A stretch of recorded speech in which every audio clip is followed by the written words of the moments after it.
Bonjour. Merci de nous avoir invités. Moi, je vais être très rapide, je vous préviens. Je préfère vous prévenir. Moi, effectivement, je vais vous donner un certain nombre de chiffres qui sont importants à connaître et qu'on tient à transmettre. Mais je vais essayer d'être très rapide. En plus, on nous a dit qu'il y avait du retard dans le programme. Donc, je serai encore plus rapide. Parce que je pense que l'essentiel, ce sont mes deux collègues qui le portent et qui vont l'incarner mieux que moi. Donc voilà, nous sommes donc une association qui gérons des établissements, donc l'association de gestion des établissements des Petits Frères des Pauvres, donc pour des personnes de plus de 50 ans isolées et en précarité. Voilà, des personnes qui sont à la croisée, qui cumulent effectivement des difficultés liées à la précarité et au vieillissement. Une trentaine de maisons et on accueille à peu près 700 personnes et on fait aussi des séjours de vacances pour des personnes en difficulté sociale pour défendre le droit aux vacances pour tous.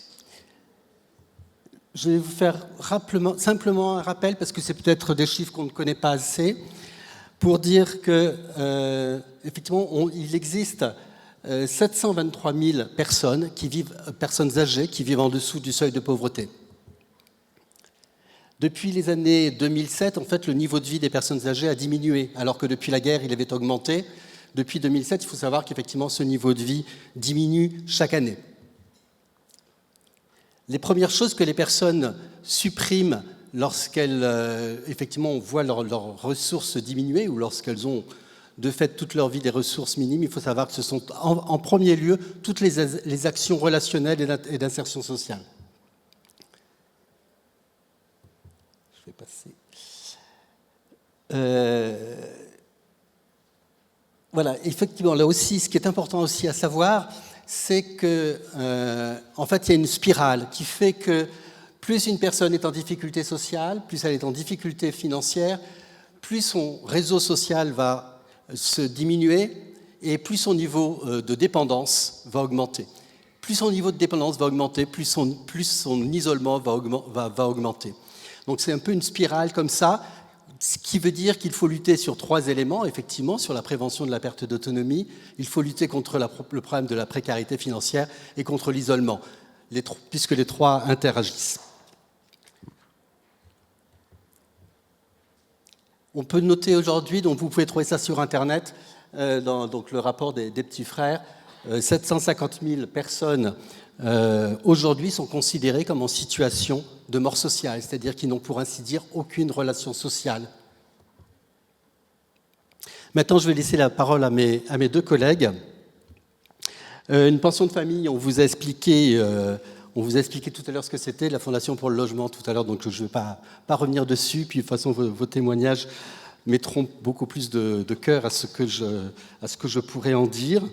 Je tiens à dire qu'effectivement le projet, les actions en santé et les actions en culture qui sont menées dans nos maisons, c'est parce qu'effectivement proposer un logement, c'est bien. Habiter dans un logement, c'est un plus. Mais ce n'est pas suffisant, et on le sait tous, on l'a connu pendant le Covid. Lorsqu'on s'est retrouvés isolés dans nos 4 murs, ça a été extrêmement dur, et un logement peut devenir au contraire un lieu d'un isolement très fort s'il n'est pas accompagné d'actions pour permettre justement de recréer du lien et de se réintégrer dans un groupe et dans une société. D'ailleurs, je remercie toute l'équipe d'Anne-Marie Blaise qui est là, les résidents, les bénévoles, les salariés qui sont venus nous soutenir. Je vous laisse la parole. Oui, aussi, je voulais dire que si nous pouvons mener ces actions, c'est grâce à des soutiens, et notamment à plusieurs fondations, Fondation Lina Lanier, la Fondation Abuela, la Fondation des Petits Frères des Pauvres, la CNAV et la Fondation des Petits Frères des Pauvres. Et voilà, ceux qu'il y en a qui sont présents ici, je tiens à les remercier pour tout ce qu'on peut faire grâce à eux. Merci François-Xavier. Merci pour l'invitation. Je me présente brièvement, je m'appelle Justina.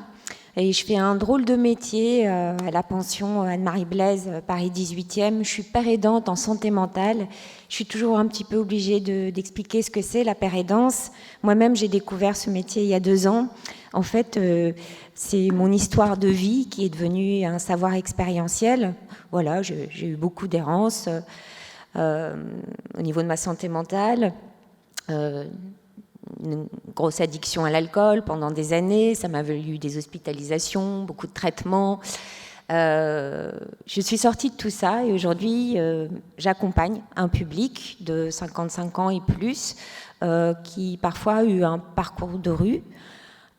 Moi pas, mais il y a quand même quelque chose dans le lien concret qui est intéressant de par cette expérience de vie que j'ai eue moi-même. Et dans cette pension de famille, quand je suis arrivée, il y a une activité théâtre qui avait déjà été créée depuis quelques années. Et en fait, les résidents travaillent en association avec un théâtre qui est le théâtre de l'Étoile du Nord, dans le 18e. Et dans mon histoire de vie, j'ai aussi été comédienne. En fait, de formation, j'étais comédienne. Et Fatima a rejoint cette année le groupe théâtre. Et je lui ai demandé si elle souhaitait venir témoigner avec moi de comment elle vit cette nouvelle page de sa vie. Parce qu'un logement à soi, oui, mais comment on apprend à l'habiter, comme disait François-Xavier, ce logement, une nouvelle vie quand on a connu la galère. Et puis aussi, j'ai demandé à Fatima, parce que c'est la seule femme dans le groupe théâtre. Et puis, elle m'a parlé de sa vie, et puis sa grande résilience aussi. On fait écho à ma propre histoire, notamment d'enfants immigrés polonais. Quand elle m'a raconté comment elle est arrivée en France, moi je suis née à Paris, mais de deux parents qui apprenaient le français en même temps que moi à l'école. Et puis comment aussi ma rencontre avec la scène, le théâtre finalement, m'a offert un espace à taille humaine où je pouvais plus facilement trouver ma place et m'épanouir. Et puis ça m'a fait penser aussi à certaines rencontres qu'on fait dans la vie et qui nous insufflent aussi un peu d'espoir sur ce chemin. Et c'est comme cela que j'ai eu la chance de travailler, par exemple, notamment pendant une quinzaine d'années. Elle mérite d'être citée ici, même si elle a eu moins de notoriété que sa fille, Juliette Binoche. C'est sa maman qui a créé une compagnie théâtrale franco-polonaise. Et j'ai travaillé sous sa direction pendant de nombreuses années. Et elle aspirait, tout comme moi, à donner un sens et à faire vivre sa langue maternelle, ses origines polonaises. Et le but de cette association, c'était de promouvoir des auteurs d'Europe centrale. Et lorsque nous nous sommes rencontrés, j'étais dans une grande période d'errance, de mélancolie, de dépression, l'alcool. Et puis ma rencontre avec cette femme formidable, eh bien, ça a été une des premières pierres à l'édifice de mon rétablissement. Et enfin, je pouvais défendre des auteurs et des textes en langue polonaise en France, voyager pour jouer en Pologne, en Ukraine, et je trouvais toute ma légitimité d'être ici en France avec le fil rouge de mes origines. Et en plus, les gens m'applaudissaient. Et cela se répercutait nettement sur le plan de ma santé mentale, j'allais beaucoup mieux, même s'il me restait encore des choses à guérir, à soigner. Donc quand j'ai retrouvé ce théâtre, qui a fait toujours partie de ma vie à la résidence Anne-Marie-Blaise, ça tombait sous le sens qu'on pouvait aussi travailler cet aspect du théâtre un petit peu orienté, on va dire, rétablissement. Et puis, cette année, les résidents ont choisi de travailler. En fait, on fête les 80 ans du fondateur des Petits Frères des Pauvres, Armand Marquiset, qui, là, en avril de cette année, on fête les 80 ans. Il a fondé après-guerre cette association pour les personnes âgées, qui déjà dans le contexte économique et social de l'époque étaient les plus pauvres. Et puis il avait une devise qu'on aime bien, qui dit « offrez des fleurs avant le pain ». Et les résidents ont choisi de ce titre pour la pièce cette année. Donc on va jouer d'ailleurs le 26 juin au Théâtre de l'Étoile du Nord. Si vous voulez venir, vous êtes les bienvenus.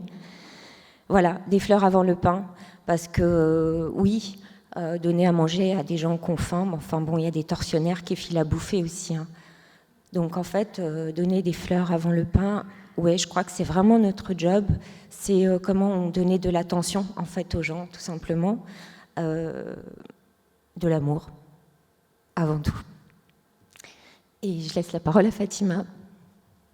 Bonjour à tous et à toutes. Je m'appelle Fatima, j'ai 55 ans. Je suis mère et grand-mère très bientôt d'une petite fille. Moi, quand je suis née, on m'a demandé si je voulais témoigner. J'appréhendais un petit peu la masse du public. Je ne sais pas trop comment faire. Bon, en tous les cas, j'ai accepté pour apporter mon témoignage. La vie n'a pas été très tendre avec moi, il y a eu des difficultés, j'ai un problème au niveau psychique, je suis déclarée schizophrène, et pendant des années, cet état m'envahissait et m'empêchait d'avoir une vie stable. Je me suis retrouvée quelques années d'errance, et avant de reprendre ma place dans la société, il fallait que je reprenne ma place au sein de ma famille d'abord. Ça, c'est la première pierre qui était posée. Ensuite, chercher un foyer, un abri pour la nuit, c'était quasi l'obsession d'un SDF, hein, puisqu'on va dire ça comme ça. Mais je restais digne, je me lavais dans les toilettes publiques qui étaient très bien entretenues. J'avais la chance de trouver des vêtements dans des sacs qui étaient vraiment un geste mémorable, où ils étaient propres, à ma taille. Donc je ne sais pas comment finalement ça se composait. Et donc après cette errance, je suis allée à Roissy-Charles de Gaulle, l'aéroport. L'accès aux toilettes y était facile, et j'avais rencontré un autre SDF qui lui se faisait donner des sandwichs non vendus, et il venait nous les proposer. Donc voilà pour le côté manger. Un jour, la police est venue un matin et ils m'ont arrêté. Ils m'ont emmené au commissariat. Ils ont cherché sur le fichier, puisque je n'avais pas mis ma carte d'identité, et j'étais déclarée personne disparue par ma famille. Donc j'ai été emmenée à l'hôpital psychiatrique où j'ai été stabilisée. Et là, j'ai fait la rencontre de Madame Lelièvre, une assistante sociale, qui a bien compris ma demande et qui a fait une SIAO au CMU. Le 1er mai, j'ai intégré l'association Falleret, Œuvre Falleret, qui était mon bailleur aussi, où je suis restée plus de 3 ans avec eux. Et ensuite, on m'a proposé une colocation en diffus. J'ai eu 3 colocataires. Ça a été plus ou moins difficile d'un point de vue humain, mais c'est comme ça, c'est pas facile de vivre avec quelqu'un qu'on ne connaît pas. Vivre avec quelqu'un qu'on connaît, c'est déjà pas évident. Alors quelqu'un qu'on ne connaît pas, c'est un grand défi. Finalement, je suis allée au Maroc pour visiter ma famille, et j'ai reçu au téléphone mon référent social qui m'apprend que j'ai eu un logement à Paris 18e et que c'était vacant, que c'était fait pour moi. Alors Dieu merci, il a été refait à neuf, donc vraiment il m'attendait. Je n'ai pas enlevé le pain de la bouche d'une autre personne.